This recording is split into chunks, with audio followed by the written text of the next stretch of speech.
อ้างเอยครานั้นคุณช้างฟังบ่าวบอกเหงื่อออกโสมลานกระบาลสายคิดให้แค้นแส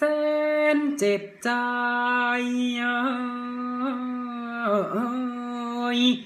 ช่างทำได้ต่างทุกอย่างจริงสองหนสามหนกลแต่นี้พลางที่ลงไม่รอดนางยอดเนื้อยิ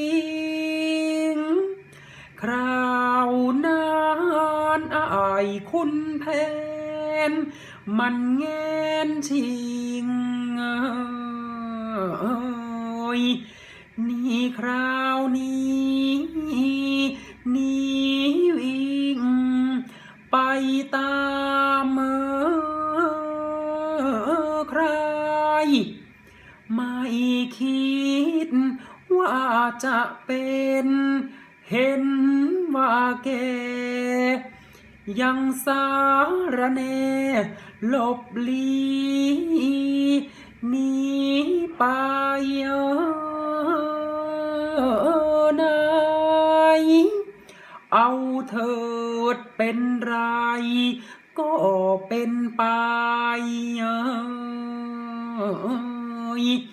ไม่เอากลับมาได้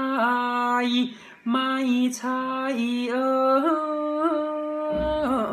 กู